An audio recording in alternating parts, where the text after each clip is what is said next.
আসসালামু আলাইকুম ফ্রেন্ডস, আবারও চলে আসলাম ডেইলি ব্লগে। সবাই কেমন আছেন? আজকে মুরগির রোস্ট রান্না করে দেখাবো। এটা আমার বাচ্চার অনেক প্রিয়। একদম ছোট ছোট করে রান এবং তার রানের উপর যে অংশটা ছোট করে নিই, যেহেতু ফ্যামিলি আমরা নিজেরা খাবো সেই হিসেবে এত বড় করে নিলাম না, গেস্ট কোনো ছিল না। প্রথমেই আদা রসুন, লেবুর রস এবং লবণ দিয়ে ম্যারিনেট করে রেখেছি। তারপর একদম আধা ঘন্টা পরে অল্প তেলে ভেজে নিয়েছি। আমি অল্প করে ভাজবো, বেশি ভাজলে ভালো লাগে না।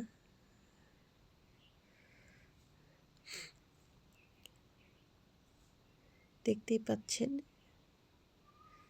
কি সুন্দর করে ভেজে নিলাম। 5-10 মিনিটের মতো ভাজলেই হবে।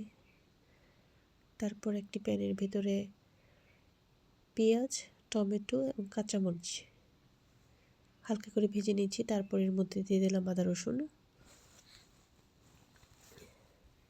এখানে দিয়ে দিয়েছি বাদাম গুঁড়ো, আমি বাদাম গুঁড়ো করে নিয়েছিলাম, লবণ, অল্প একটু চিনি। তারপর আবার কষিয়ে নেব। এতে তেল ভেসে উঠেছে। এখন এর ভেতরে মাংসগুলো দিয়ে দেব।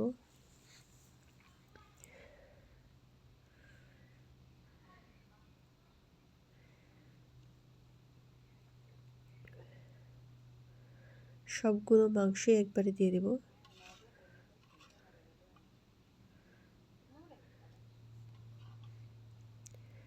এটা বলতে পারি এভাবে রান্না করলে বিয়ে বাড়ির যে রোস্টটা ওটা থেকে বেশি মজা হবে। আমি একদম 100% বলতে পারবো। অনেক সময় দেখা যায় বিয়ে বাড়ির রোস্টগুলো বেশি ভেজে একদম কেমন জানি রস, ভেতর কিছুই থাকে না, ভালো লাগে না।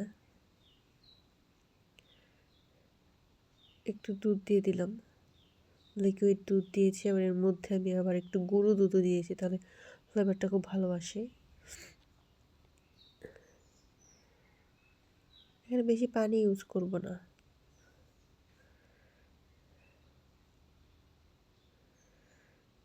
আমি একটু ফ্রাই প্যানটি চেঞ্জ করে নিয়েছি, কারণ ওটা থেকে এটার মধ্যে তাড়াতাড়ি কুক হয়ে যায়, পানিটা তাড়াতাড়ি শুকিয়ে যাবে।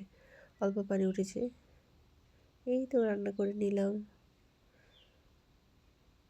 সবাই একবার ট্রাই করে দেখবেন, আশা করি খুব ভালো লাগবে। বিয়েবাড়ির স্বাদকেও হার মানাবে। Thank you.